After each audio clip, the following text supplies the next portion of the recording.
I'm Shannon. And I'm Holly. And this is a Girls Gone Curious podcast, where we talk about things that make us curious. So grab your favorite drink, sit back and relax, because your show is loading.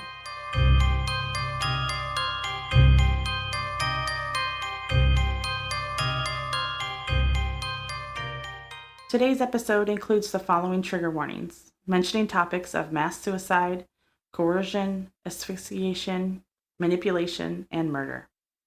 This podcast is not suitable for children. Please listen with care. We do apologize if we say any of the names or places wrong in today's case. That's the only time we're going to apologize. Just kidding. This week's true crime category is cults. Yay! So let's get into it. So, what is a cult? The general definition is a social group which have unusual or often extreme religious, spiritual, or philosophical beliefs, often demanding extreme devotion to a particular person, object, or goal. The word cult derives from the Latin term cultus, which means worship. Cults aren't in just one singular place, nor are they just one size.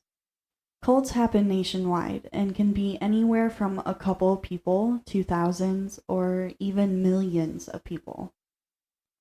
A lot of the time, some people don't even know that they're in a cult. Some even being raised in one and not knowing what life is like outside of it. The other issue with cults is once you're in, usually it's hard to get out. These are a couple of signs that you can be wary of and just to keep an eye out for. First one, authoritarian leadership.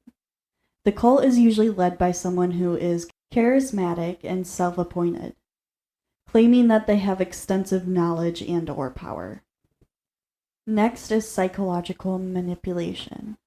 They will use tactics like reformation, love bombing, and or fear induction to control you.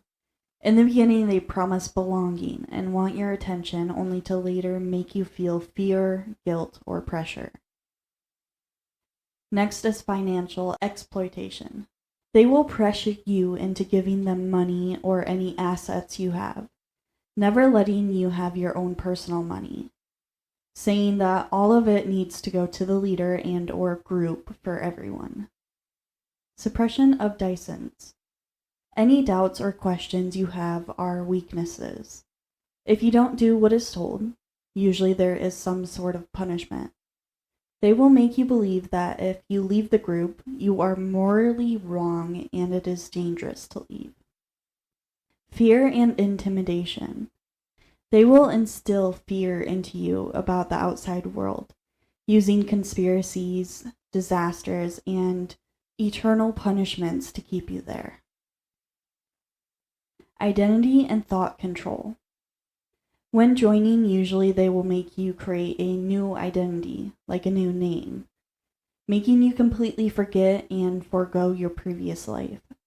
Doing things like creating a new belief system, a new language, slogans, rituals, and repetitive teachings. Anything to reduce independent thinking. Control over personal life. They will take control of any of your decision makings, what type of clothes you wear, what you eat, all of your beliefs, your living situation, and like I talked about earlier, your money. And the last one I will talk about is isolation, which is one of the biggest, I think. Mm-hmm.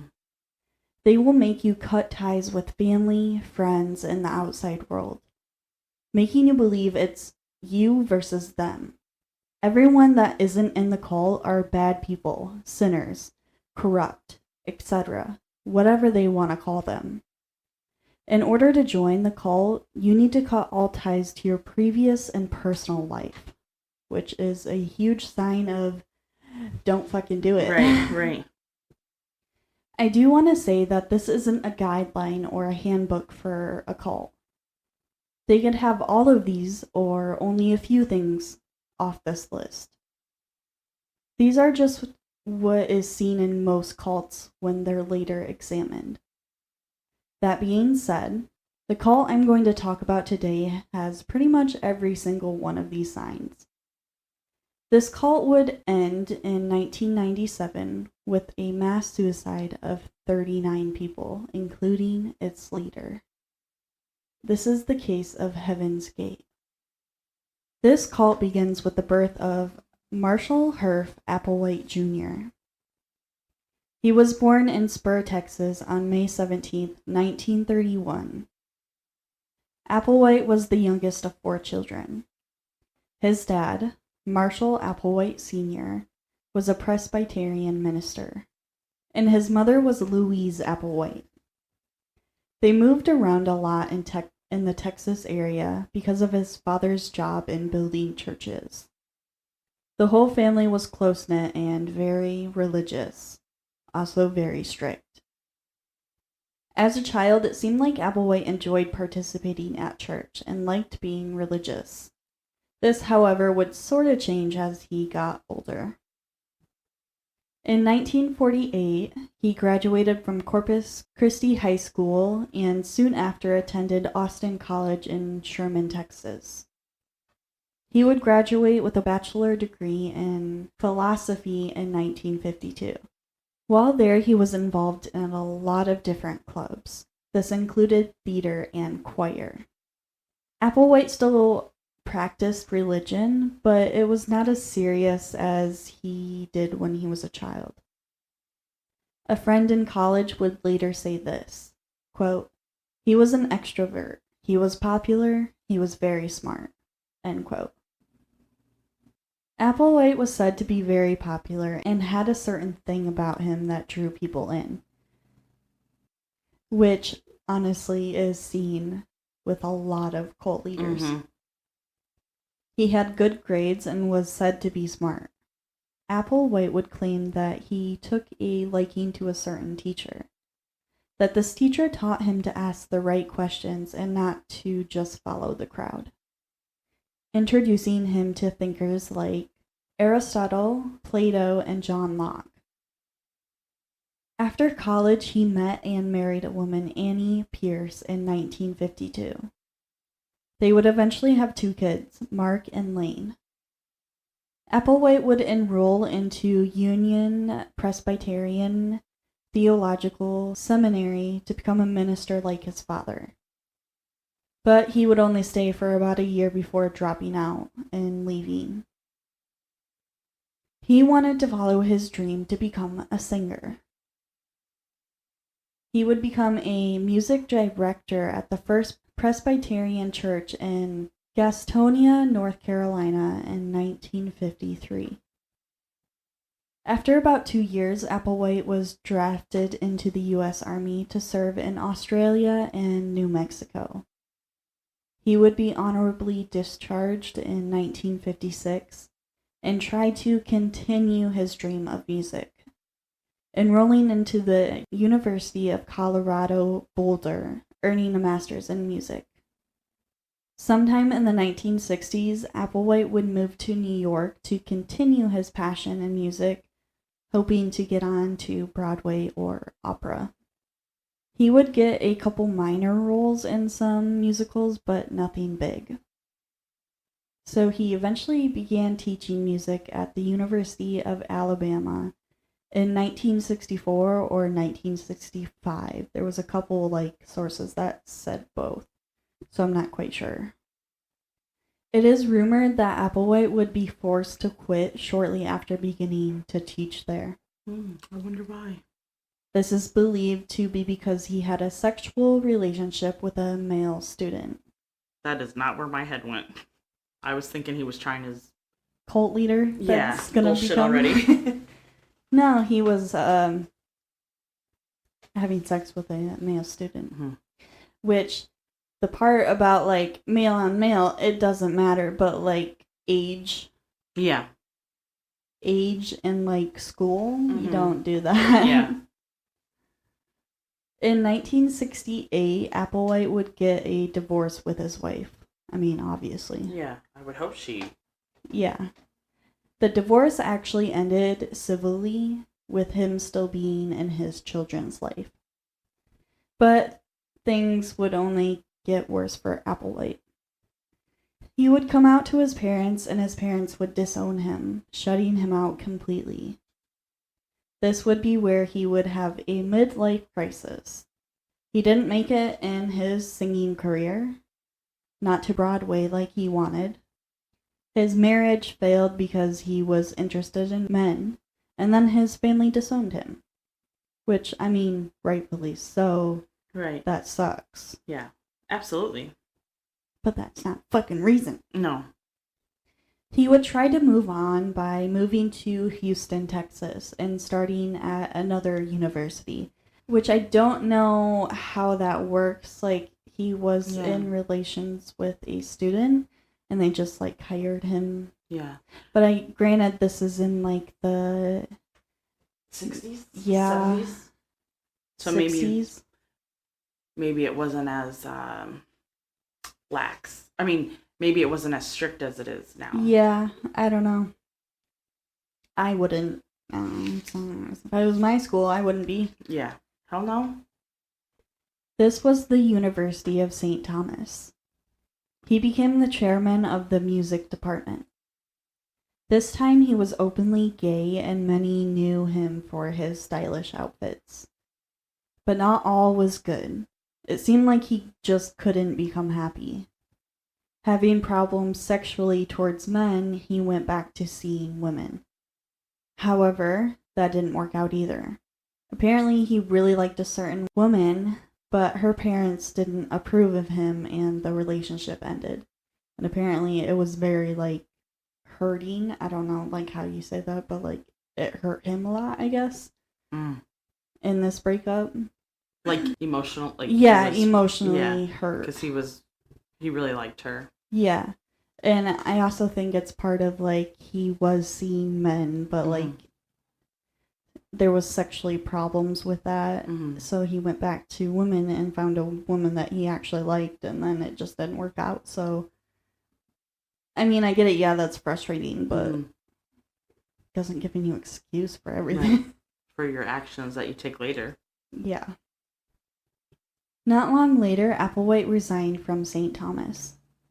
His reasoning was pretty much that he was depressed and he had other emotional problems going on. He would confide in someone that he wanted a sexless devotion, passion without physical entanglements type of relationship.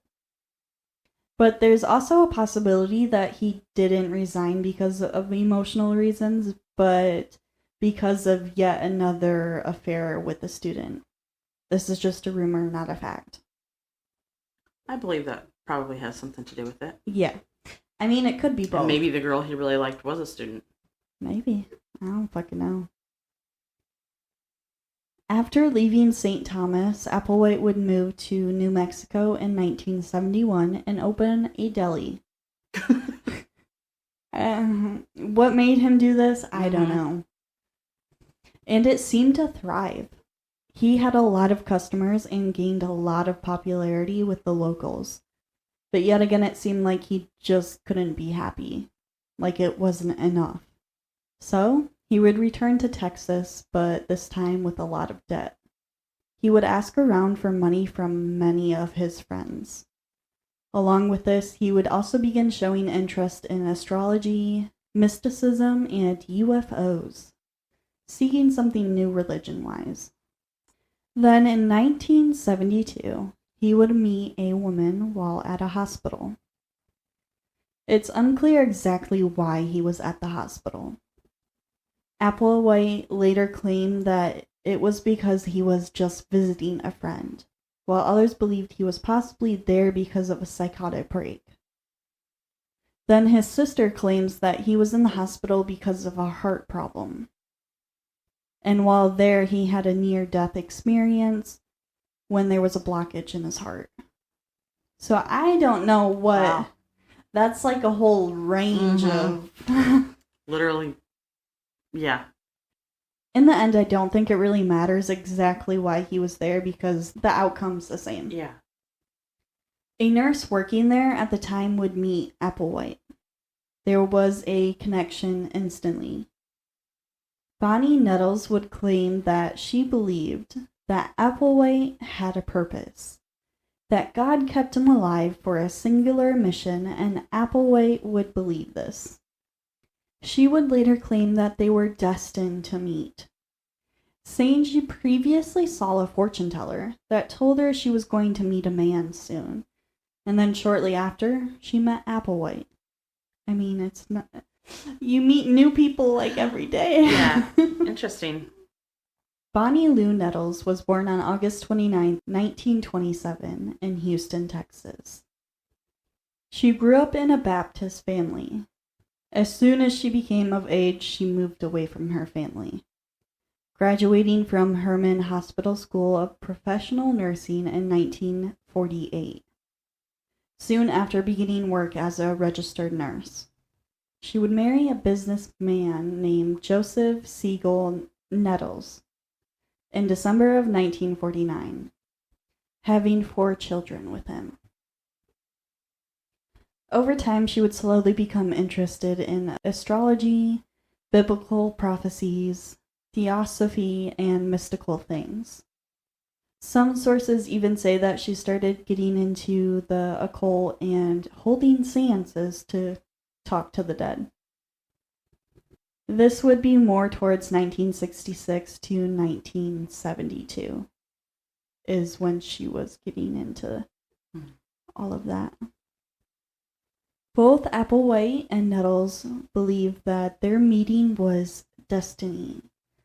Applewhite believed that they must have met in a previous life, claiming that he felt like he knew her for years. Nettles would say that she received messages from extraterrestrials, claiming that they told her about their meeting. Their relationship would grow, becoming extremely close. However, they would claim that their relationship was only platonic and non-sexual, only together in an intellectual and spiritual way. Nettles would also tell Applewhite that when she was younger, she wrote a story. The story was about a man that she met that dies and ascends to the heavens. Nettles would claim that this was about Applewhite, and he would believe her. So if you can't tell like who's really controlling this narrative, it's Nettles. Yeah, clearly. I truly believe if Nettles didn't happen to meet Applewhite, I don't think Applewhite would have been involved in a cult. Yeah. I think them two meeting caused this whole thing. Yeah, absolutely. We're not even really into the nitty-gritty, and that's what I'm thinking. Yeah. Shortly after meeting, they would both cut contact with the mortal realm. That's what they call it. Nettles' husband filed for divorce, and she lost custody of her children. And Applewhite was pretty much already out of contact with his family since they disowned him. But any existing contact with family or friends, they would cut it off. Like, I believe he was still in contact with, like, his children, and he talked to his ex-wife every now and then. And when they met, he cut off all of that. And same with Nettles. They completely acted like they didn't even have... That's so wild to me. ...anyone besides them, too. After moving in with each other, they opened a bookstore called Christian Arts Center. In this store, they would have multiple books from all sorts of different spiritual backgrounds and religions. They would also begin teaching a class they called No Place, and it's no like K-N-O-W, not N-O, on theosophy and mysticism. In 1973, they would decide to sell everything besides their basic needs and begin to travel and teach. They didn't have much money and sometimes resorted to selling their blood to make money. along with taking odd jobs and even skipping out on paying for the cheap motel that they stayed at. A psychiatrist, Robert J. Lifton, who later examined this cult, said that it was often, quote, restless, intense, often confused, peripatetic spiritual journey, end quote. Also saying Nettles was, quote, responsible for reinforcing his emerging delusional beliefs, end quote. You think? Yeah. I think anyone can tell that. Mm-hmm. Around this time is also when Applewhite and Nettles would begin to go by the names Bo and Pete.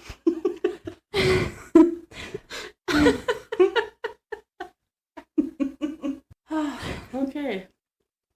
Or him and her. Very original. Mm-hmm. Later, they would officially go by Doe and T.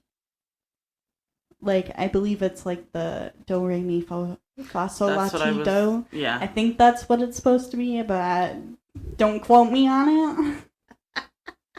I do know it's just Do and T, and that's like when the cult really gets up and going, that's their like official like names they go by. But there's also like other ones, like I think one source says that they possibly went by like Pooh and Bear.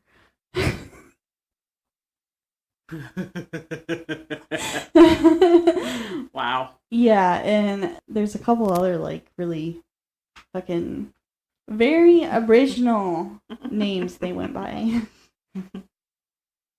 Together they would read books by Helena Blavatsky on theosophy, R.D. Lang on psychology, Richard Bach on the New Age, and science fiction books by Rover A. Flenley.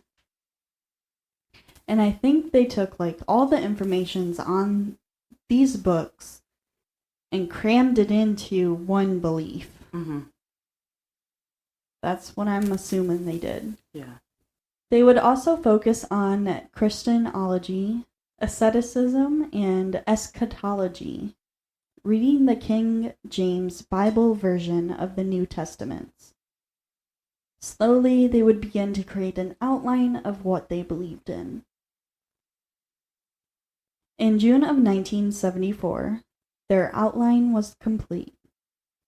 Visiting churches all over, they would tell people that they had a higher level of mind than normal people, along with claiming that they were the chosen too. They would follow Revelation 11, claiming that they were the two witnesses that would be killed and later resurrected by God to ascend to heaven. After this, the world was going to end. That humanity was currently on the brink of a grand cosmic event. This event would be known as the demonstration. Of course, they would write this all down and put it in a nice little pamphlet that they would hand out. Beautiful. The only main difference about this event was that, different from like what it is in the Bible. Mm-hmm. It was the way that they were going to ascend to heaven was via UFO. Solid. And that God was actually just an extraterrestrial, along with heaven being an actual place in outer space. And in order to take the ship to space, they would be transferred into new bodies once the event happened. And the first step of this process would be when Jesus comes back to Earth, which they would claim he did as a Texan. Got that all? Uh-huh, so far. This is wild. Were they on some mental stimulants? I don't know. They claim that they were a no drug, no alcohol, no sex cult. So, they didn't say it was a cult, but it is a fucking cult. Yeah.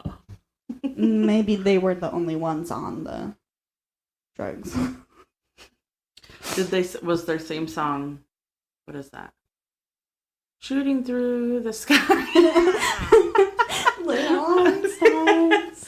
Probably not, but I'm just... We're going on a trip. Yeah. In our favorite rocket ship. Zooming through the sky. Oh, fuck.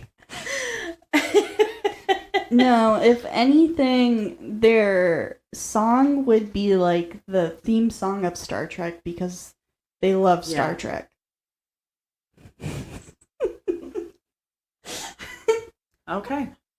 I will see if I can find that theme song for this episode. Oh, fuck.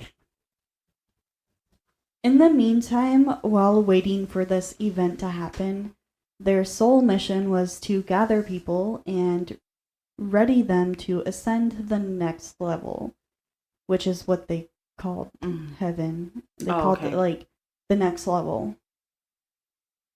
Because you can't just call it, like, heaven. I don't fucking know anymore. I don't know the reason. Levels? Like, was there multiple levels? Not that I know. All I know is they're talking about one level. And they're at 0. What if you get a bonus 1-up or whatever it's called? A level up? Yeah. Or like a life up or something? Yeah. What if you get one of those? And then it'll be the first up there. I don't fucking know. Oh, we can't be serious. Just, this is blowing my mind that people... I mean... I'm not trying to, like, say anything bad about anyone who believes this, because it is... It's probably... Honestly, I believe it's because they wanted to be a part of something that they truly believed in, and they probably believed in this person more than they should have. And they believed that this person would lead them to whatever... And unfortunately, it was a sham, and... Yeah. Or not a sham, but it was obviously a scam, and they lost their life to it. On May 11th, 1974, they would gain their first follower, a woman named Sharon Morgan. She would abandon her kids to join the group, but it would only last about a month before she would return back to her family. I don't know exactly the reason why or what really happened. But Applewhite and Nettles would shortly be arrested after this for fraud. Sharon would report them for using her credit cards to pay for gas along the way of their mission. However, it was dropped because technically Sharon gave them consent to use the credit cards. So... Yeah, that's... Once your head clears of all the bullshit going on, you're like, wait, what the fuck did I just do? Yeah. But unfortunately, you already... You gave consent, so... Yeah. Yeah. In August 1974, they were arrested again, so only a couple months after. This time, it was in Harlingen, Texas, for failing to return a rental car in Missouri. Applewhite was extradited back to St. Louis, where he spent 6 months in jail. And I don't know if Nettles was also in jail or not. It didn't really say. I just know that Applewhite was in jail. Interesting. And the reason he gave the officers, he was, quote, divinely authorized, end quote, to keep the car to continue his mission. I mean, valid. Could you imagine that? You're pulling someone over and like, hey, why didn't you return your car? It's a rental. Well, I'm divinely authorized to have this vehicle and not pay. Right. Like, are you though? Fuck. I just can't. After getting out of jail in 1975, he would continue his mission with Nettles, picking up where they left off. They would begin to hold meetings in California and Oregon. one of the biggest ones being in Waldport, Oregon. There were about 200 people who attended, and from this they gained about 20 followers, which isn't very much, but at the same time... Especially where they didn't have anybody, or they lost the one follower they did have. Yeah. Like, in my mind, it's not as big as, like, Shunrikyo following. Right. But, like, it's still, like, out of 200 people, 20 that's a lot. Yeah. just decided to... Yeah. Begin following. Yeah. In these meetings, they would claim that they were extraterrestrials in human form. Stop it right now. Applewhite would claim that the world would be, quote, refurbished, spotted under, and have another chance to serve as a garden for a future human civilization, end quote. Aw, that's nice. Yeah, after everyone dies, you know. Besides him, because he's gonna ascend. Right. In the UFO. Yeah. You guys are gonna be the fertilizer for us. What the fuck? And if you haven't realized, this is also pretty much going off the rapture. Yeah. Mm-hmm.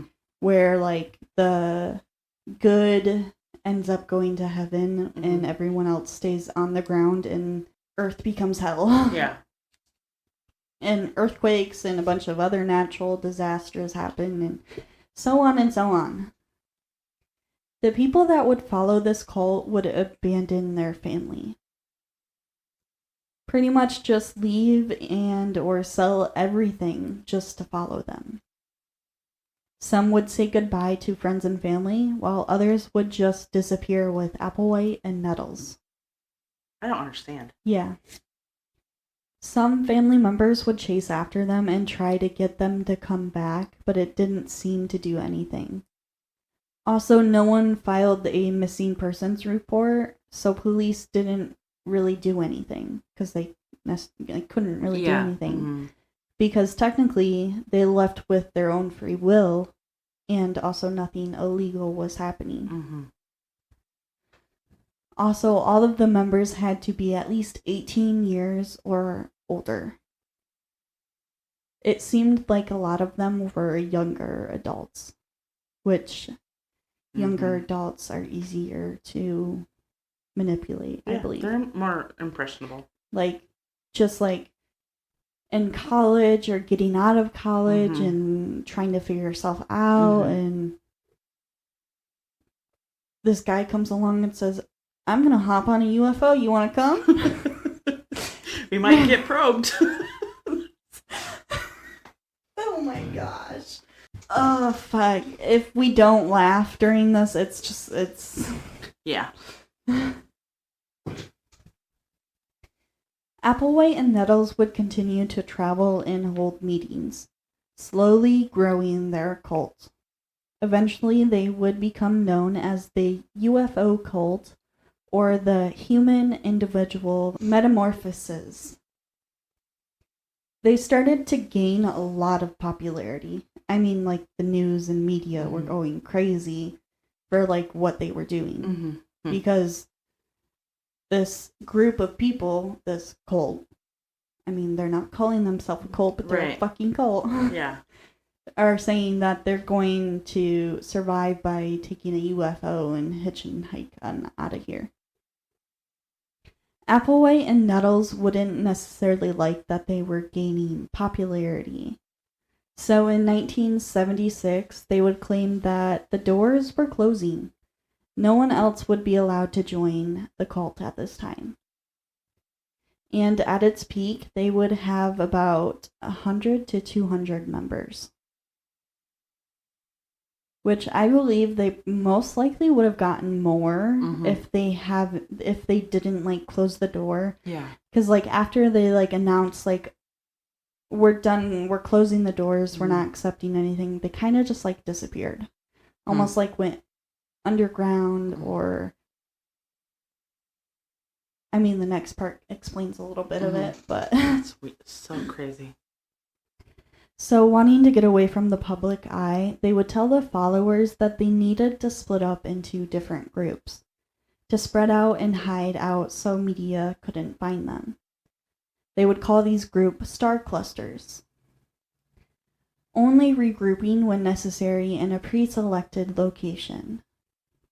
To keep control, they would do it by writings and assistants. I don't know exactly what assistants means, if that's like they appointed a certain person of each group or what. They would even weed out members to lessen the group because for some reason they thought like it was too many people, and if there was too many people they were going to get noticed, and they didn't want to get noticed. So they would get rid of the weakest ones, only keeping the ones that were true die-hard believers. Some people would give up anything and everything to join this cult. One man, Robert Rubin, joined the cult in the beginning and even sold his house to join. He did eventually leave the cult and he went back to having like a normal-ish life, whatever normal is. Yeah. Another person who joined and left was a woman named Annie Miller. There wasn't really any specifics on her. It just mentioned that she joined and left. So there was some people who joined, realized like it's just not for them, and left. Which, surprisingly, this cult actually usually let you leave. In the earlier years, anyways. Yeah, because I was gonna say some of the cults that we've talked about before, you were once you're in, you're in. Disappeared. Yeah. Some of the people that joined would actually join just to get the inside scoop, like investigators. Yeah. Well, not investigator, reporters. One of these people would be Robert Blatch, a sociologist. While he was there, he would claim that there wasn't anything illegal going on, and it seemed like everyone there wanted to be there. Now, this is in the beginning of the cult, which was completely different than the end of the cult. I think, like, the only illegal thing they were doing is maybe, like, squatting or... Yeah. If they stayed somewhere, they ditched without paying. So in the beginning, it wasn't really harming anyone. But not everyone could stay in this cult. It took a lot to stay. There were a lot of strict commitments you would have to make. But these commitments, like, in the beginning, I don't think they happened right away, but, like, as the years went on, like, more and more commitments you had to make to stay. Yeah. Gotcha. So, like, at first you'd have to leave your family and sell all your belongings, and then, and then might have to shave your head or... Yeah, something like that.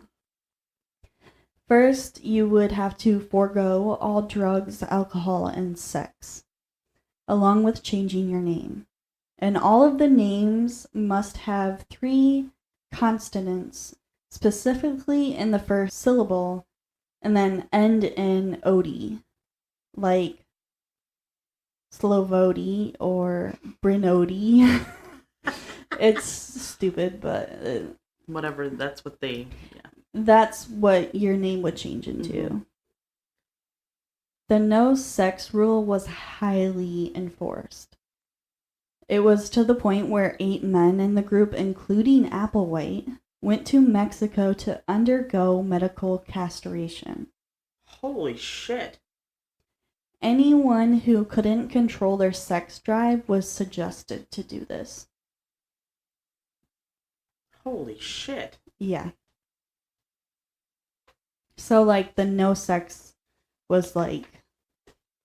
I almost feel like it was, like, the number 1 rule. And I feel like the only reason it was the number 1 rule was because of fucking Applewhite and his sexuality problems. Probably. It's probably actually the root cause of it. Yeah. There was no contact with the outside world without permission. all of your belongings belong to the group as a whole. Like, as soon as, like, you entered, all of your shit would go into a pile. Like, it's everyone. It's not just yours anymore. I'm not sure I B.O.B. with anybody. I know that you weren't supposed to have, but I'm just saying. That is interesting. If there was only one, and I'm being totally ridiculous here, but if there was only one, let's say, lollipop, everybody got a lick? I don't know about that. I don't know that much in depth about this quote. Oh, shit. I will mention later on, they probably weren't allowed lollipops, so. Oh, okay. It was also highly discouraged to leave unless you were a select few that were chosen to leave the cult. And if you were the ones that were chosen to leave the cult, it was highly encouraged for you to leave. And they would even pay for your bus ticket back home. It's so weird. So if like you're the chosen ones to leave, you can like, they're like saying get the fuck out. Yeah. And we'll like pay for you to get the fuck out. But those that aren't chosen, you have to stay here, and if you leave, it's like morally wrong and dangerous. So how the fuck does that make sense? Just so wild. Everyone wore the same type of clothing, baggy sweat, along with the same type of haircut, which is very like short, boyish haircut. They would try to take out any and all personality, trying to create the same type of person. Every minute of the day was controlled and planned. Everyone had certain tasks and also had a buddy to do these tasks with, just to make sure that they were following the rules and doing what they were supposed to do. However, if people got too close to one another, they would physically split them up. So, like, you couldn't even make, like, friends. Wow, that's weird. Which, it just doesn't make any sense. You couldn't make friends, Yeah. If you showed a little too much liking to a certain person, they immediately split you up and you got stuck with someone that they knew you didn't like. There were no books, magazines, or TV channels. They were only allowed to sometimes watch movies like Star Trek on small TV. Like, of all things. But I do want to say that they did, after everything was over, investigators found tapes, like they were like personal made tapes of Applewood and talking about the cult and everything. So I'm assuming that's like the only thing they could watch, plus sometimes Star Trek. Wow. Even their food intake was controlled. They would try out many different diets like fruitarian, wheatgrass, low-cooked grain, to only juice-based diets. So they tried a bunch of different diets, and I don't know why they chose these ones, not other ones. Honestly, I don't fucking know. Yeah. But eventually they settled on a boring but practical diet. In the morning, they would have grain cereal. For lunch, a sandwich. And for dinner, a protein with a carefully prepared vegetable. It was also very specifically cooked, not allowing any fried foods. So I don't know if that means that they like pan fried, like seared it, or if they threw it boiled, put it in the oven, if they had an oven. Yeah, true. The food would also be labeled along with certain seating charts for everyone. Some members could leave the cult for a brief time, usually to earn money for the cult. The only requirement was to sign a sign-out sheet, And you were given back your driver's license and car keys to do whatever you needed to do. Nettles would also create tomb time, which was where the whole group had to stay silent for days, not allowed to talk to each other at all during these times. Why? I don't fucking know. Yeah. At some point, the cult would gain a big amount of money. From what? We don't really know. But they would use this money to buy or rent houses in Denver, Texas, and California. These would be homes where the cult members would stay. All of the windows would be covered, but members would make an appearance in the neighborhood to make it seem like they were normal neighbors. See, they knew what they were doing was not. Yeah. That they would be. Mm-hmm. Yeah. That they would be looked at weird. Mm-hmm. Many members saw Applewhite as a father figure. At times he was soft-spoken, while other times he was very strict. He seemed to help people, but he also seemed to jump at the chance to punish someone if they disobeyed. What type of punishment? We don't really know. And of course, if you wanted to leave, they would threaten you, saying that, yes, you can leave, but you are forfeiting your spot on the ship and will suffer for it.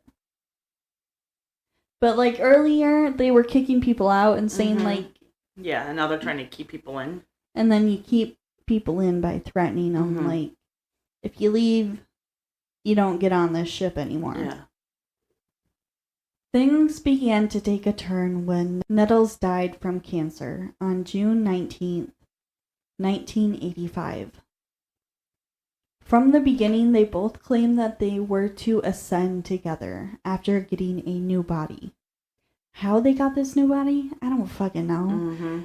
I don't know the process of what they're thinking, what they thought. I honestly don't know. But now this contradicted everything they were saying because Nettles died. Mm-hmm. Of course, Applewhite would have an explanation. He would claim that Nettles had to shred her human form and take the ship to the next level because her human body was worn out. She had too much energy and her human body couldn't take it anymore. So she jumped on the ship and took off without him. He would claim that she was still watching and waiting for everyone else to ascend. Applewhite would also say that they no longer need a new body because they could just ascend spiritually and then a new body would be waiting for them at the next level. Nice. And I don't know why you don't use your human body, but I mean, I guess you're an extraterrestrial, so I don't know, looking like a green dude with a big head. I don't fucking know. 3 fingers, 1 eyeball. Yeah. I don't know if that's what they were thinking. He would also change the story to that Nettles was actually his father in the body of a woman who came back to Earth with him, now claiming that he himself was Jesus and that Nettles was God. So instead of being the 2 witnesses, now... Yeah. It's just like you're completely changing everything. Yeah. And most of the group would believe it. Of course, some would leave due to this and the fact that it had been over 10 years and the event still hasn't happened.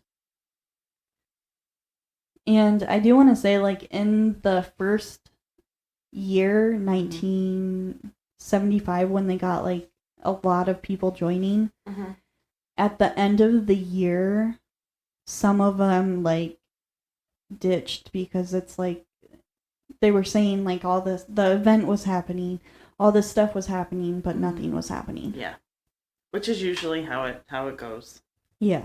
There's always an excuse for something. Mm-hmm. In the 1990s, there were as few as 26 people left in the cult. Dang. In 1994, Applewhite would decide that he was ready to talk to the media and spread the news again. More like he needed more people. Mm-hmm.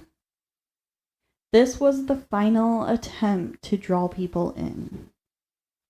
In 1992, videos were made called Beyond Human, The Last Call. And they would air on satellite TV, where Applewhite was preaching about the cult, saying the only ones willing to abandon their life and family, getting rid of everything, would be the ones to be accepted and ascend. Pretty much saying like, oh, the world's ending. If you don't join me, then you're dying. Yeah. In 1993, U.S. Today held an ad titled UFO Cult Resurfaces with Final Offer. It stated the general idea of the cult and that the world was ending, and the only way to survive would be to join them. In 1996, all 39 members would move to a mansion in Santa Fe, California area. They would earn income by creating an online business. Working under aliases, they did programming services like web designing. But just like crazy to me that they're going on the internet and stuff for being a cult in the 1990s. Yeah. They would call this website Higher Source. I mean, honestly, it's a good name. Around this time, they would also create a website, officially going by Heaven's Gate. Because before they went by other names, like the Metamorphosis one. Yeah. Whatever that one is. Individual, whatever. And I think there's a couple other names they went by. But they would use this website as a way to spread the news without leaving isolation. And those that did work outside of the cult stuck to very strict rules when they were outside. All of this planning would come to an end in March of 1997. This would come into play after hearing the news of Comet Hale-Bopp passing Earth in 1995. Why it's called Hale-Bopp? I don't fucking know. Applewhite would hear the rumor that the comet was actually concealing or distracting what was really happening, which was that a UFO was trailing behind it. He would use this information to plan out the final act of Heaven's Gate, believing that when the comet passes, it was finally time for them to leave Earth and ascend. On their website, which is still active today, and you can go check it out if you want to. What? It is still active. I will get into that later, too. It says this, quote, "Whether Hale-Bopp has a companion or not is irrelevant from our perspective. However, its arrival is joyously very significant to us at Heaven's Gate. The joy is that our older member in the evolutionary level above human, the kingdom of heaven, has made it clear to us Hale-Bopp's approach is the marker we've been waiting for. The time for the arrival of the spacecraft from the level above human to take us home to their world in the literal heavens. Our 22 years of classroom here on planet Earth is finally coming to conclusion. Graduation from the human evolutionary level. We are happily prepared to leave the world and go with T's crew." What the fuck? End quote. Also on the website is all of the material and information on the cult. Like the transcripts of the videos that Applewhite made. Like the actual videos aren't on there, But if you message them, you can get a copy sent to you for free. I bet. But like, it pretty much just has like the transcript of the whole video of him talking. So check it out if you want to. I'll probably pass. But thank you. I probably got flagged when I opened it like 20 times. It's fine. The date would be set for March 22nd to the 23rd of 1997. This was apparently when the comet was supposed to pass and best be seen. Applewhite's plan? Mass suicide. Many of the members would create an exit video, explaining why they chose to do this and that they were excited that it was finally time. This would include 21 women and 18 men between the ages of 26 to 72. On March 21st, the whole group went to their favorite restaurant, Marie Callender's, to have one final outing. They all got the same thing: a turkey pot pie, iced tea, and a cheesecake with blueberries on top. This is also rumored to represent the Last Supper. The mass self-murder would proceed in 3 waves. The first one being 15, then next another 15, and then the last being 9 members. They would do it this way so that the later would be able to take care of the first ones to go. After mixing phenobarbital into applesauce or pudding, they ate it. Along with it, they would drink alcohol or take more pain pills, even though alcohol wasn't allowed. Yeah, go figure. But they say they drank alcohol to help the effect of the drug. But after this, they would then place a bag over their head and tie it to ensure death. What the fuck? Once they died, the ones that were still alive would take off the bag and then place a purple cloth over their body. All of them were wearing black sweats with black Nike shoes. In their pockets, they would have a $5 bill and quarters. Investigators later found plastic bags at the mansion with a note next to it saying, quote, "Use plastic bags to be sure," end quote. The autopsy showed that all of them either died from the drugs, alcohol, or asphyxiation. Susan Frances Storm, who was 44 years old, was believed to be the last to go. This was believed because she was the only one with the bag still over her head. Applewhite was found in the master bedroom with his eyes closed. It is believed that he was one of the last 4 to die. Which is like, I'm kind of surprised he didn't go first. Yeah. Or that he saw what was happening and then was like, actually, just kidding. Yeah. Just kidding.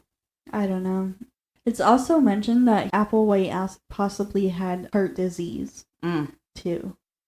So it could be possible that he was just like ready to deuces. On March 26 at 3:15 p.m., a 911 call came in. This was made by a man named Rio D'Angelo, whose real name was Richard Ford, but he changed his name after he joined the cult. He was a previous cult member that left a few weeks before this happened. He would get a package in the mail with Applewhite and all of the other members' last videos. He would call 911 to tell them he believed there was a mass self-murder at the mansion. Pretty much calling in like a welfare check. Investigators would find all 39 members lying on their back, dead. All of them were laying on some sort of bed, and I believe everyone had a certain, like a seating chart, like a certain area that they were supposed to Some of them were like in bunk beds, and then others were like on a table that had like a very thin mattress on it. It was really weird. There's pictures out there if you want to look at them. Okay. On their arms was a band with the patches that said, quote, "Heaven's Gate Awaiting," end quote. News would spread fast and media would go crazy. A lot of people were just shocked at what happened. A 58-year-old man living near Marysville, California, would take his life on March 27th.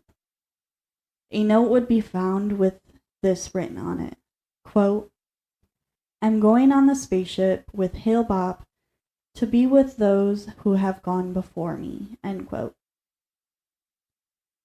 It is believed that he self-murdered in the same way that the others did. His friend would find him on March 31st, and this man had no known connections to Heaven's Gate. Like, he wasn't a former member or nothing. Former members would hear of this and also commit self-murder in hopes to follow them. Wow.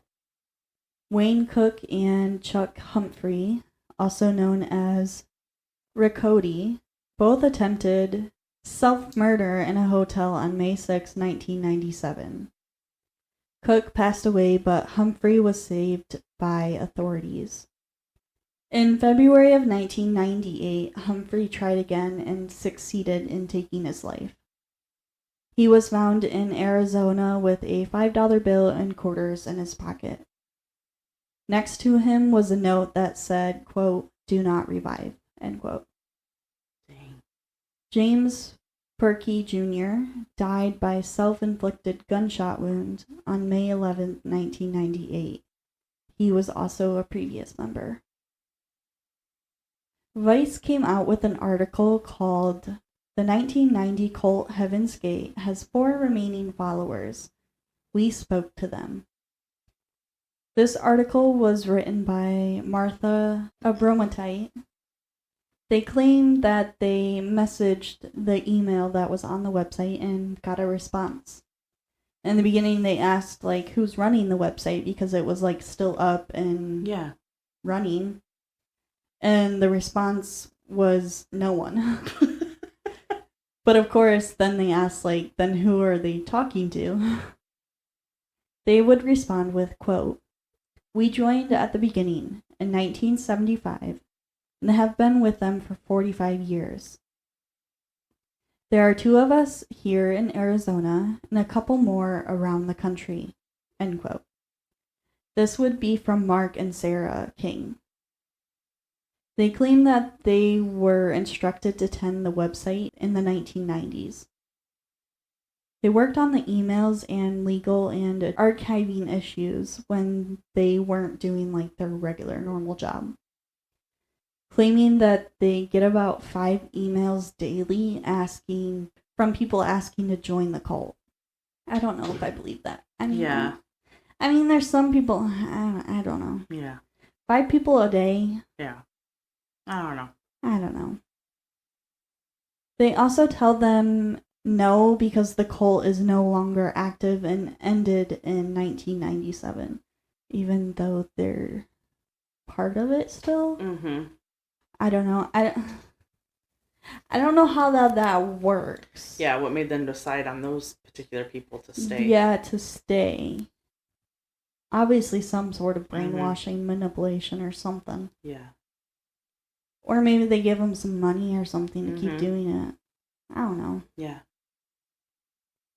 Eventually, after asking so many questions, they would begin to become vague with answers. And at some point, they stopped emailing them back altogether.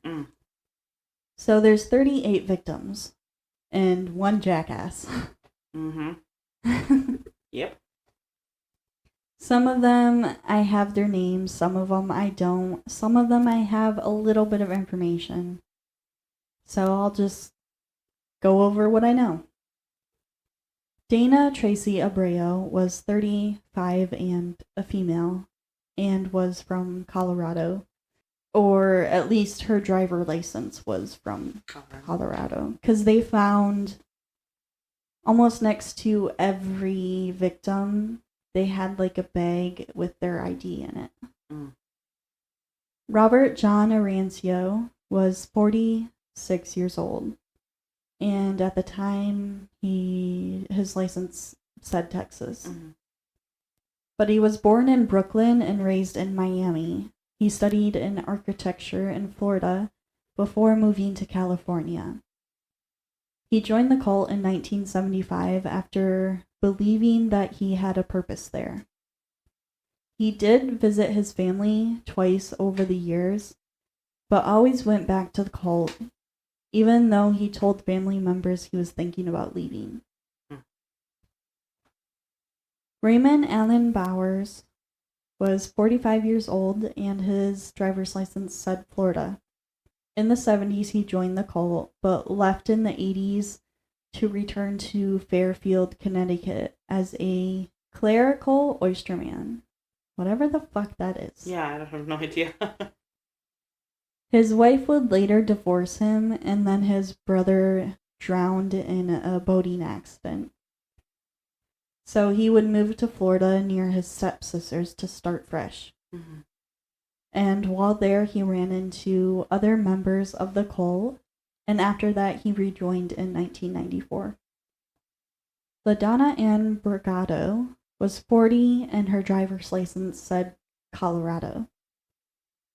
She was divorced with a young daughter living in Newburgh, Oregon, when she just up and sold all her belongings to join the cult in 1994, claiming she was off on a religious hiatus. I don't know what happened to her daughter. That's what I was just going to ask, like, where'd she go? I don't know if the daughter went back to other family members or the dad. It doesn't specify. I'm sharing the information I know. Right. Margaret June Bull was 53 years old, and her license said New Mexico. She was a farm girl, and she grew up on the outskirts of Ellensburg, Washington. Many said although she was shy, she belonged to all of the intellectual types of groups. She joined the cult in the mid-70s. Cheryl Elaine Butcher was 43 years old, and her license said Texas. She was a shy, bright, self-taught computer expert. She grew up in Springfield, Missouri, and her father said she was, quote, the perfect daughter. She was a good student. She did charity work, candy striper stuff, end quote. Which is like nursing stuff, isn't it? Yeah.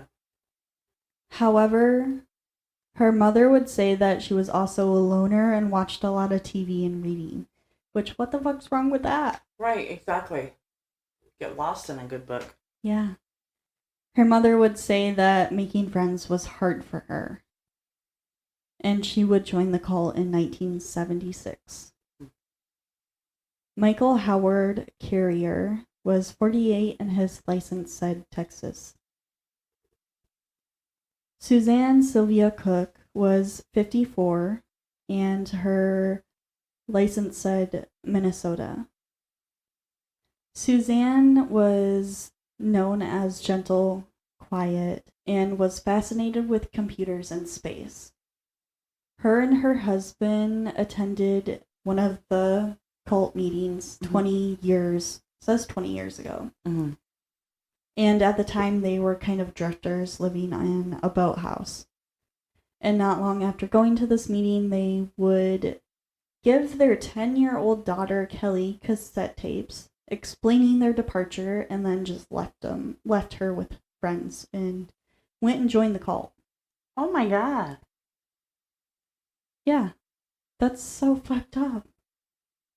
I mean, honestly, it was probably the best thing for her because her parents just fucking ditched her for... Yeah. So hopefully... Oh, Jesus. So I'm assuming both Suzanne and her husband, Nick, both joined. Yeah. Wow. That's some fucked up shit right there.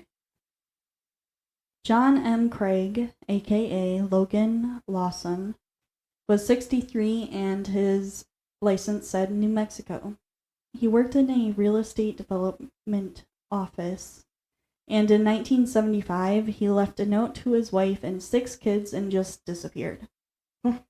He would join the cult and become second in command. Isn't that lovely? Wow.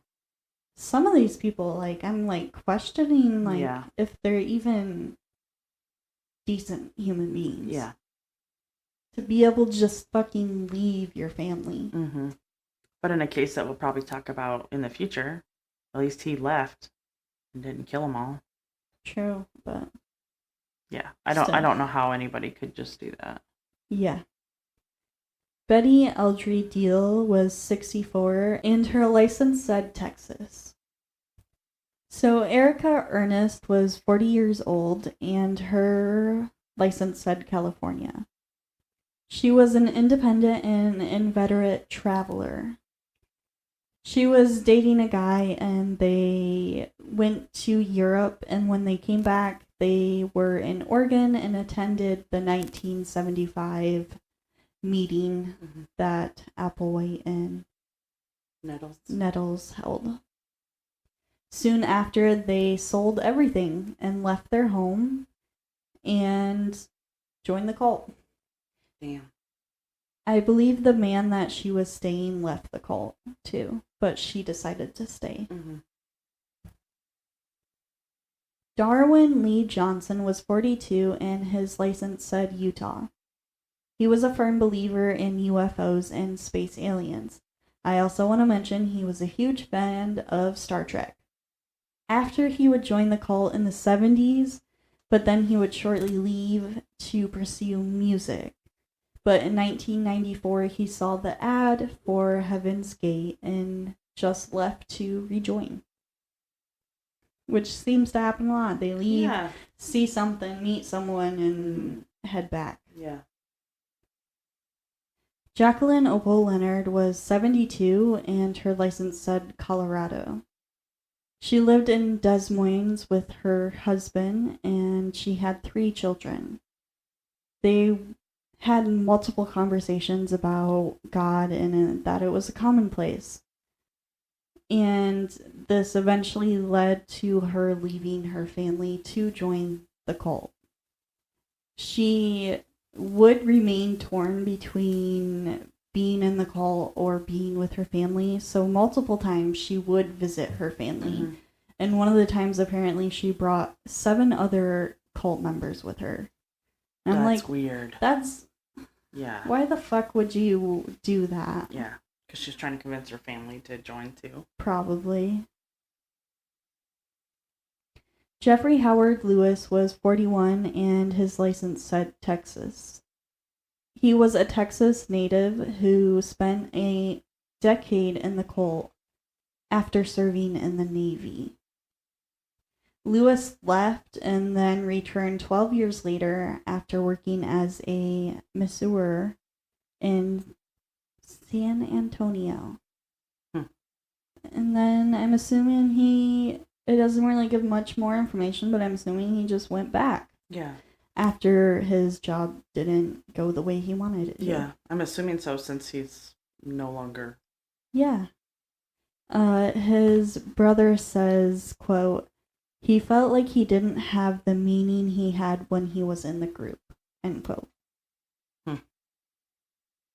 That's really sad, actually. Yeah. Because that seems to be quite a few people have said that.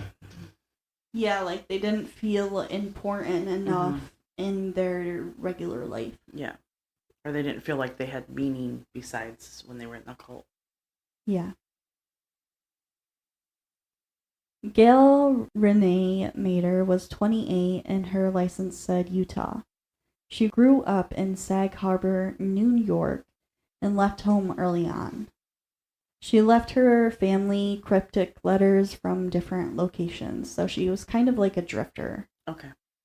Eventually, she would say she joined the cult in 1994, claiming that she was where she wanted to be and she was doing what she wanted to do. which seems to be a Mhm. common theme with Yeah. everyone. Joel Peter McCormick was 29 and his license said Utah. He was a strong-willed man with no sense of fear.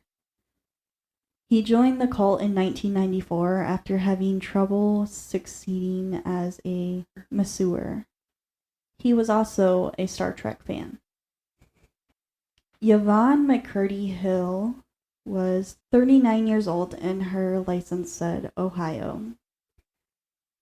So she had a husband named Stephen, and her and Stephen went to Stephen's mom, Eartha, and basically told Eartha that they were forsaking everyone and everything, including their newborn twins and 3 other children, to be with God. Stephen would say, quote, "Mom, I love you so much, but I have to go away," end quote. So I can't imagine what Eartha went through when they told her this. Like, that's fucking messed up. Yeah, so she had 5 children to take care of. Because you said 3 additional plus 2 baby twins, right? Yeah. Wow. Yeah. So Stephen used to be an inspector for a tile company, and then learned about Heaven's Gate. And then he basically looked everything up on the internet. And Yvonne at the time was a mail sorter at the post office. And then they both turned into true believers. Wow.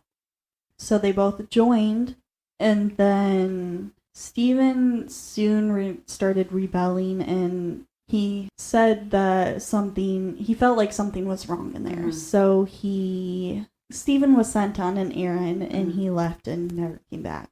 But he would try to contact and talk to other cult members to get Yvonne to leave. But Yvonne wouldn't leave. Did he go back for his kid? Did he go back to be with his kids? I believe so. Wait. Wow, that is crazy. It says, once he left, Stephen, who made no effort to reunite with his children, now being raised by family members, was obsessed with getting Yvonne back. So maybe he didn't go. Wow. So he left the cult but didn't even try to get his kids back? Yeah, it was just focused on Yvonne. Fuck. That's a whole fucking... That's a whole other thing that... Yeah. That... Like, what the fuck? Yeah. Wow. I was not expecting that. Wow. David Jeffrey Moore was 41 and his license said California. He disappeared in 1975 and his mother spent 20 years trying to track him down. At the time, he was only 19 years old when he stumbled upon the cult. Over the years, his mother only met him twice, and when she did see him, she found out and was happy that he became a certified computer network engineer. But so that's how they got everything up and running. Yeah. A lot of the members had some sort of degree or like in tech or something. Something like that. Which, like, that's like sucks that you have to be happy that your child is like doing something, but like at the same time they're pretty much in a cult. Yeah. It's just I couldn't imagine. I can't either. Nancy Diane Nelson was 45 and her license said Arizona. Norma Jean Nelson was 59 and her license said Texas. So Norma was a artist and she kept her private life very private. So not much is known about her. But a neighbor that was near her after everything came out put 2 and 2 together that the types of mysterious visitors she would have were members of Heaven's Gate. Okay. And it says that Norma was also in a wheelchair. I don't know exactly what her... what happened? Yeah. She did say that she was a polio victim. Oh, okay, yeah. And she had a disdain for men and estrangement from her ex-husband and 3 children. Wow. But that's pretty much all I know on her. Thomas Alva Nicholas was 59, and I'm assuming his license said Arizona. Mm. I don't know for sure. It just seems like everybody that has been listed so far has had some sort of an out with their family, except for the mother and father who just like peace out. But then the dad didn't want anything to do with the kids. So Yeah. that's what I'm thinking is like maybe they all had. They had like a need for something more in their life that they. Yeah. And they just decided that their family wasn't it and was like, peace. I've been wanting to leave anyways. And this just gave me the out I was looking for. So peace. Don't contact me. I won't contact. Like that type. I don't know. Yeah. It just seems really odd to me. So Yeah. Susan Elizabeth Nora Pulp was 54 and her license said New Mexico. She was an English major at Berkeley in the late 60s. They say she was spirited and outgoing. She later found work as an editor and took a job in LA at a computer company, where a colleague told her about the UFO cult. She traveled with her second husband to Oregon in 1975, where the couple split. Pulp remained with the group, and I'm assuming the husband left.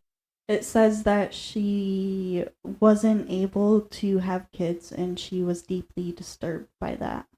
I get that. Yeah. I mean, I can understand. Yeah. Yeah. Margaret Ella Richter was 46 and her license had California on it. She was the class of 96 valedictorian at Las Palmas, I'm assuming, California High School. She was award-winning orator and drum majorette of the marching band. People said she was successful at everything she tried. They expected her to become governor or president. Wow. In 1969, she got married to a classmate, but that fizzled and left her shattered, apparently. Damn.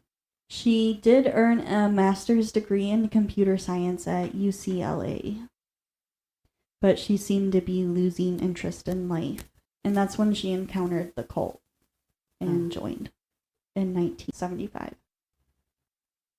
Brian Allen Scoff was 40 years old and his license said New Mexico. Joyce Angelina Scala was 58 and her license said New Mexico. She was raised in Minnesota and married a Navy officer. She gave birth to twin daughters in Denver before moving to Oklahoma. In 1975, she earned a journalist degree and was working for an on-air local TV station. She would take 2 days off from work and attend the cult seminar and then joined shortly after. I'm assuming she just left her family and kids, her husband and kid. Jerry Jordan St. Louis was 44 and his license said New Mexico. He was always asking questions and curious about the world. The questions often being questions that no one really had an answer to. He entered the University of California at Berkeley in 1972, but soon dropped out. He would work as an engineer and get married. But after encountering Heaven's Gate in 1974, he would automatically join. Suzanne Frances Strong was 44 and her license says Texas. She is also the one that is believed to be the last one to die. She was an aspiring botanist and frequent summer camp counselor. She was just shy of graduating from Oregon State University in 1975 when she left with the cult. She did contact her family more than some of the other cult members did. But her father says, quote, "But she always seemed happy. She had plenty of opportunity to leave," end quote. And maybe they didn't, like I said, maybe, because they were so brainwashed, they didn't think anything was wrong with what was happening. Yeah, honestly, I don't know. Yeah. Denise June Thurman was 44 and her license said Texas. She was a vivacious high school cheerleader, but midway through junior year at Boston University, where she had been majoring in psychology, she dropped out and took off with her boyfriend for the West Coast. And then I'm assuming that's when she heard of the cult and decided to join. Yeah. It doesn't really explain very much after that. Okay. David Cabot Van Cinderman was 48 and his license said California. He was an environmentalist. He joined the cult in 1976, saying he did it because it was something he just needed to do for himself. Which seems like a lot of them say or do. Now the next list is victims of names that were not released. Okay. Male, 44, Minnesota license, born in Michigan, passport issued Los Angeles. Male, 47, Lake Forest, California. Male, 50, Dallas and Albuquerque, New Mexico, license. Female, 45, Las Cruces, New Mexico, born in Massachusetts, passport issued in Los Angeles. Male, 41, Albuquerque, New Mexico. Female, 41, state license unknown, born in Texas, passport issued in Seattle. Female, 63, Albuquerque, New Mexico. Male, 26, Boulder, Colorado, born in Virginia, passport issued in Washington, D.C. And lastly, male, 50, Arizona license, born in New York, passport issued in Los Angeles. Interesting. Now, why would they have all that information so clearly they saw who they were? Why wouldn't they publish their names? It could be the families don't want their names out there. That's what I'm assuming. Because they do say that every victim, pretty much their family members claim them. Claim their bodies, so it could That's just probably be exactly what it is then. They didn't want their names released. Yeah. That makes sense. Okay, so some mentionings. Along with everything, they believe they also claim that there were evil aliens called Luciferans that corrupted all religions on Earth, that they conspired to stunt human growth. I mean, they used Lucifer in it, so Luciferians, I mean, that makes sense, but like still a stretch. They're like corrupting religions, but yet you're still using like Christianity. Yeah. Using that in it, and right. It's odd. I'm surprised they didn't create their own name for their religion. Yeah, that does seem to be something that happens. So yeah, I'm surprised that they didn't either. Yeah. There is a subreddit, of course. There's a subreddit for everything. For Heaven's Gate, where it is just generally people who are studying it. Like, they'll ask questions and see if anyone else knows the answer or anything like that. Yeah. Or if they get in contact with the website people, they'll... what was this? What'd they say? Yeah, they'll share that. Interesting. The California mansion that they rented, they called it the monastery. It was over 92,000 square feet. Holy shit.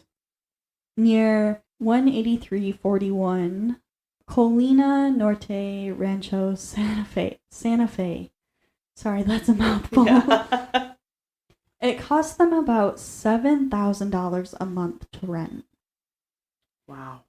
Later, they would rename the road to Paso Victoria. A local person purchased the house for $668,000 in 1991, which was only half of its original price at $1.4 million. I don't know if it stayed with this person or if other neighbors bought it, but later they would raise the building and build a whole new house on top of it, also changing the address to 18239. Interesting. I wouldn't want. Nah, I don't want anything to do with it. Nah.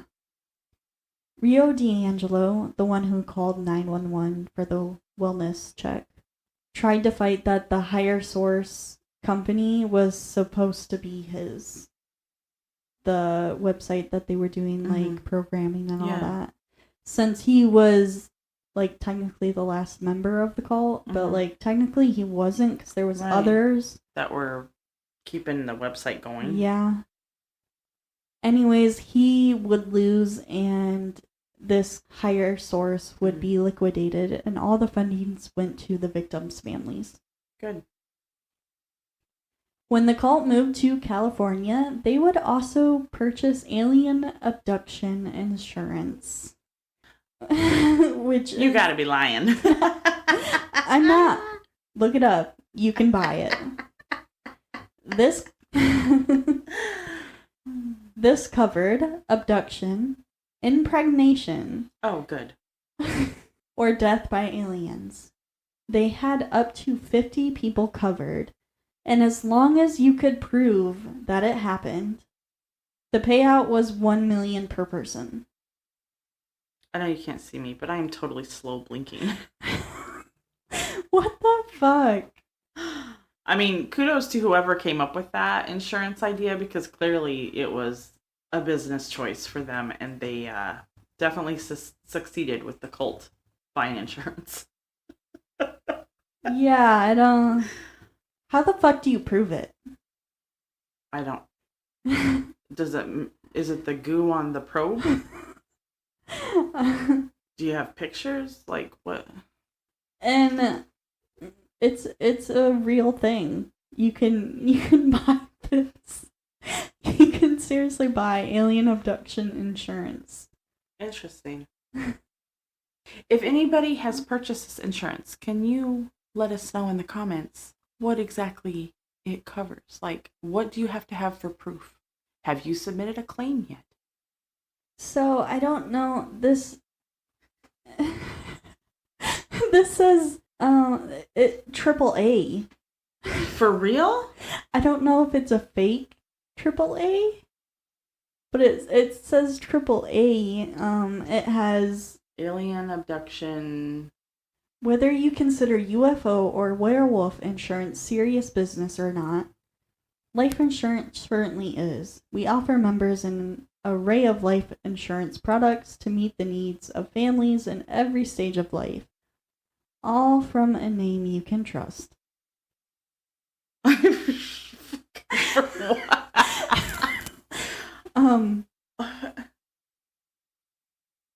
There are also policies to guard against more down-to-earth paranormal damages. For example, the Spook Safe policy offers the specialty insurer ultraviolet. I just can't. Compensates for injury or death at the hands of ghost or poltergeist. It also covers you in the event you suffer physical or psychological trauma after being turned into a vampire or werewolf, which seems a little more likely this time of year. What the fuck? Wow, I mean, that ad is like superb. Interesting. Very interesting. Maybe you're a die-hard believer in UFOs and little green men. Maybe you're skeptical, but want protection just in case. To cover your bases, you can buy $10 million of UFO abduction insurance, offered tongue-in-cheek by Florida's St. Lawrence Agency since 1987, for about $20. That's not bad. Keep in mind that you'll need to furnish. I can't even finish. Furnish proof of your alien abduction, so make sure to get all the risque signatures on the claim form during your otherworldly visitation. What color is the alien semen? Does it glow in the dark? Or does it sparkle? Oh my gosh, for real. Is it slimy? Do aliens have more than one dick?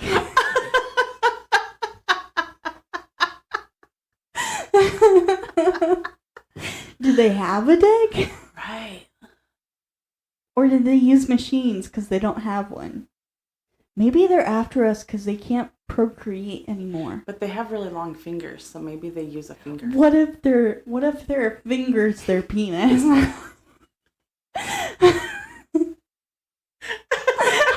This has gone way out of portion. Oh my gosh. For reals. What is going on? This is about a cult. We need... The insurance sends me. Yeah, that is bizarre. Like, we could do a whole episode on bizarre insurance for sure. And the thing is, it's on fucking it looks like AAA's website. Yeah. That's wild to me. Okay, getting back to the case. Questions, thoughts. I don't have any questions. I pretty much asked them as we went along, and the only thoughts was just like, damn, what were they going through that they were all like, thinking, yeah, absolutely. Yeah, like thinking the same type of thing. Like, yeah. They felt like the only way their life was worthy was being in this cult. Yeah. And that the solution was self-murder. Yeah. The only difference I think about this cult than others is, first, it's not about sex. Mm-hmm. Usually I feel like a lot of very cults much in it, especially the two that we already did. Like, it was very much in there. Yeah. And the next thing is that it just seems like they're so willing. But, like, is the brainwashing so deep that... Or is it, like, they have so much hope and belief in this that they think it's honestly true? Yeah. I honestly don't know. I can't fathom the idea that so many of them just walk away from their kids, especially... Yeah. Or even, like, their entire life, the only thing I think, like... I can't imagine doing it, so I just don't. I don't understand. The other part I don't get about cults is, like, the fact that these people had normal life, like, had lives before the cult. Right. And it's like, do people not think about that? Like, that these people just decided to say that they were Jesus or whatever. Mm-hmm. It's not like someone can just, like, become... Right. It's hard for me to believe that... It's just hard for me to believe. Yeah. Same. I don't understand any of it. It just, like, for me, it's hard to not see the manipulation and the fact that they just want power. Mm-hmm. And they'll do whatever they can to get that power, because in a regular life, they couldn't. Mm-hmm. They didn't have what they wanted. Like, Applewhite wanted to become a singer, but he failed at that. Right. And then he tried to be gay, and he failed at that. Mm-hmm. And then tried to go back to a woman, failed at that. Yeah. So... He didn't feel complete in anything, so he wanted to have power over something or someone, and the way he could do that was by creating a cult. Yeah. Along with Nettles. Nettles, yeah. I agree. I think Nettles was the... instigator, pretty much. Sure. And the main, I don't know, like, brain behind it. Yeah. Like, almost the controller. Yeah, absolutely. It almost seems like she's, like, in the background, almost controlling Applewhite and making him feel like he's the leader. Mm-hmm. But when in reality, it's her. She is. Mm-hmm. definitely feel like something like that was going on. Mm-hmm. And just like how as soon as she died, he changed everything about it. Yeah. I mean, some of it was the same. They were still like ascending to the UFO and the higher level. Mm-hmm. And if it was like an actual place in outer space, then why couldn't just like regular people go and fly up to it? Because regular people don't want to be probed. No, I just like that thought process. Thought process I don't get, because like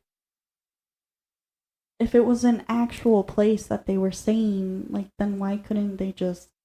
Yeah. Is it like an invisible shield around it, and you won't see it until you ascend? Yeah. Honestly, I don't know. I don't know either. It's a good question, because it's like, what makes you think that? And like, you have all these astronauts and people with these high-powered telescopes. What makes you think that they can't see it? So did they just pick something and was like, that's it?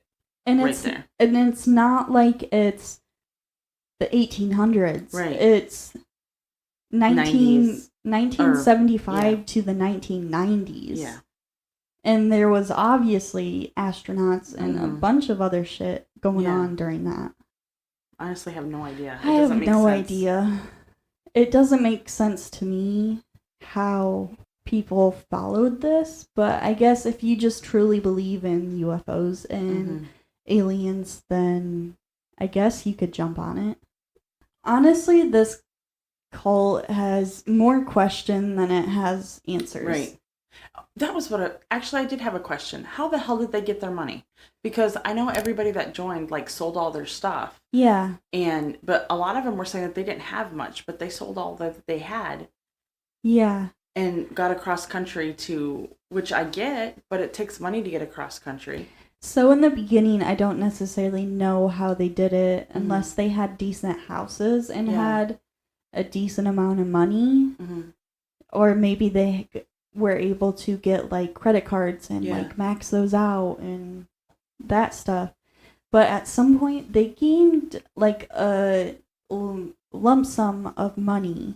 I don't know if it was like Applewhite, maybe like inherited money or one of the members. One of the members. Something happened. Maybe they won the lottery. I don't know. But somehow they gained enough money to like actually rent out like houses. And then in the I don't know how they did it before the 1990s, but they did create the website to make money, and that makes sense. The 1990s. I was just curious, like, how did they get money before they started like the website? Yeah, it's crazy to me. No idea. It is just wild. Yeah, agree. Just so many questions that probably never get answers to. Yeah. To me, this cult almost seems a little different than other cults. Yeah. That, at least the two that we've done. Yeah. Just because it seems like the people are so willing, and the fact that you could possibly leave, it was like very like relaxed, kind of, until it got closer to the... Yeah. I mean, they would say, like, oh, well, you're forfeiting your seat or whatever, basically, on the ship, but you can still leave. We're not going to necessarily stop you, but we're going to threaten you. Right. But it seemed like people could easily leave if they wanted to. Which that's definitely different than... Yeah, I don't know. I think that's all I have for today. Okay. I'm gonna be thinking about that alien abduction insurance. Because what the fuck? Yeah, that's very interesting. Our hearts go out to the victims and all affected in this case. With that is all we have for today. Thank you for listening. If you have any questions or comments, you can find us on Spotify, YouTube, TikTok, and Instagram at Girls Gone Curious Podcast. Until next time.